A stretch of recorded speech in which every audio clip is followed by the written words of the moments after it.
السلام علیکم۔ آج ہم بات کرنے جا رہے ہیں ایک ایسے انقلاب کی جو پوری دنیا کا نقشہ بدلنے والا ہے۔ ایک ایسی طاقت جو نہ صرف انسان کے کام کو تیز کر رہی ہے بلکہ سوچنے کے انداز کو بھی بدل رہی ہے۔ جی ہاں، بات ہو رہی ہے آرٹیفیشل انٹیلیجنس یعنی مصنوعی ذہانت کی۔ دنیا بھر میں یہ لفظ آج سب سے زیادہ سنا جا رہا ہے، لیکن سوال یہ ہے کہ کیا مسلمان امت اس تبدیلی کے لیے تیار ہے؟ کیا ہم صرف دوسروں کے بنائے ہوئے AI ٹولز استعمال کر رہے ہیں یا خود بھی کچھ نیا تخلیق کر رہے ہیں؟ اور سب سے اہم بات، کیا ہم اس نئی دنیا میں اپنے لیے کاروبار اور روزگار کے دروازے کھول سکتے ہیں؟ دوستو، آرٹیفیشل انٹیلیجنس کوئی جادو نہیں بلکہ انسان کا بنایا ہوا ایسا نظام ہے جو خود سوچ سکتا ہے، سیکھ سکتا ہے اور فیصلے کر سکتا ہے۔ یہ وہ ٹیکنالوجی ہے جو تحریر لکھ سکتی ہے، آواز پیدا کر سکتی ہے، ویڈیو بنا سکتی ہے یا تصویر تخلیق کر سکتی ہے۔ آج چیٹ GPT، مڈ جرنی، رن وے اور کئی دوسرے ٹولز دنیا بھر کے لوگوں کو طاقت دے رہے ہیں۔ لوگ گھروں میں بیٹھے صرف ایک لیپ ٹاپ یا موبائل سے اپنی زندگی بدل رہے ہیں، اور یہی وہ موقع ہے جس سے مسلمان نوجوان سب سے زیادہ فائدہ اٹھا سکتے ہیں۔ دنیا کے بیشتر کامیاب فری لانسر اب AI ٹولز سے کام کر رہے ہیں۔ کوئی AI ویڈیو کریئٹر کے طور پر ویڈیو بنا رہا ہے، کوئی AI رائٹر کے طور پر مواد لکھ رہا ہے، اور کوئی چیٹ باٹ ڈیولپر کے طور پر کاروبار کو خودکار سسٹم دے رہا ہے۔ آپ سوچیں، اگر ایک مسلمان نوجوان روزانہ تھوڑا سا وقت سیکھنے پر لگائے تو وہ اس ٹیکنالوجی سے مہینے کے لاکھوں روپے کما سکتا ہے۔ بس نیت، محنت اور سیکھنے کا شوق ہونا چاہیے۔ AI نے کاروبار کا پورا نقشہ بدل دیا ہے۔ پہلے ایک بزنس شروع کرنے کے لیے سرمایہ، دکان اور کئی ملازم چاہیے ہوتے تھے۔ آج صرف ایک کمپیوٹر اور انٹرنیٹ کنیکشن سے آپ پوری دنیا میں اپنی سروس بیچ سکتے ہیں۔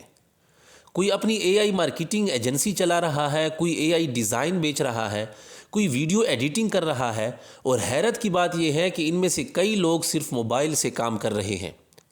یہ صرف روزگار کا ذریعہ نہیں بلکہ خدمت دین کا بھی ایک موقع ہے۔ سوچیں، اگر ایک مسلمان نوجوان ایسا AI سسٹم بنائے جو قرآن کے سوالات کے درست جوابات دے، یا ایک ایسا چیٹ باٹ تیار کرے جو لوگوں کو صحیح اسلامی معلومات فراہم کرے، تو یہ صرف کاروبار نہیں، ایک صدقہ جاریہ بن سکتا ہے۔ اسلام ہمیشہ سے علم اور ٹیکنالوجی کی حوصلہ افزائی کرتا آیا ہے۔ دنیا میں کئی مسلم ممالک اس سمت میں تیزی سے آگے بڑھ رہے ہیں۔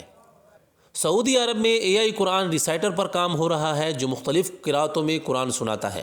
متحدہ عرب امارات میں AI مسجد اسسٹنٹ بن رہا ہے جو امام کو نماز، خطبہ اور اوقات کے نظام میں مدد دیتا ہے۔ پاکستان میں نوجوان AI ویڈیو ایڈیٹر اور AI سوشل میڈیا مینیجر بن کر انٹرنیٹ سے لاکھوں کما رہے ہیں۔ یہ وہ وقت ہے جب اگر ہم نے قدم نہ بڑھایا تو ہم صرف صارف رہ جائیں گے، خالق نہیں۔ لیکن جیسے کہ ہر ترقی کے ساتھ خطرات بھی آتے ہیں، ویسے ہی AI کے ساتھ بھی کچھ چیلنجز ہیں۔ جعلی خبریں، ڈیپ فیک ویڈیوز، غلط معلومات اور یہاں تک کہ جھوٹے اسلامی مواد بھی پھیلائے جا رہے ہیں۔ یہاں ہمیں بہت ہوشیاری کی ضرورت ہے کہ ہم AI کو انسان کا خادم بنائیں، آقا نہیں۔ اسلام ہمیں توازن سکھاتا ہے، لہٰذا ٹیکنالوجی کو استعمال کرے مگر اس کے غلام نہ بنے۔ اسے ایک ذریعہ بنائے اپنی کمائی، اپنی خدمت اور اپنے دین کی ترقی کے لیے۔ اب وقت ہے کہ مسلم امت جاگے۔ ہمیں اپنی نئی نسل کو صرف دینی تعلیم نہیں بلکہ ٹیکنالوجی کی تعلیم بھی دینی ہوگی۔ مدارس میں اگر قرآن و حدیث کے ساتھ ساتھ AI اور ڈیجیٹل سکل پڑھائے جائیں تو امت دوبارہ عروج پر آ سکتی ہے۔ ہمیں ایسے نوجوان چاہیے جو دیندار بھی ہوں اور جدید زمانے کے علم سے لیس بھی ہو۔ یہی وہ امت ہوگی جو مستقبل کا نقشہ بدلے گی۔ دوستو، آنے والے 5 سالوں میں دنیا کی آدھی نوکریاں AI سے جڑ جائیں گی۔ جن لوگوں نے آج یہ علم حاصل کر لیا وہ کل کے لیڈر ہوں گے، اور جو پیچھے رہ گئے وہ دوسروں کے محتاج بن جائیں گے۔ لہٰذا آج سے فیصلہ کریں کہ ہم صرف دیکھنے والے نہیں، سیکھنے والے بنیں گے۔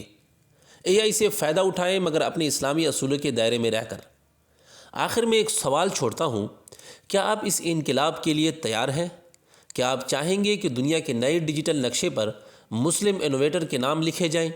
اگر ہاں تو آج سے سیکھنا شروع کریں، چھوٹا قدم اٹھائیں اور نیت کریں کہ علم کو اپنی طاقت بنائیں گے، کیونکہ AI کا زمانہ آ چکا ہے۔ اب یہ ہم پر ہے کہ ہم اسے وسیلہ بناتے ہیں یا مسئلہ۔ اگر آپ کو یہ پیغام اچھا لگا تو ویڈیو کو لائک کریں، دوستوں کے ساتھ شیئر کریں، اور یاد رکھیں مستقبل انہی کا ہوتا ہے جو آج محنت کرتے ہیں۔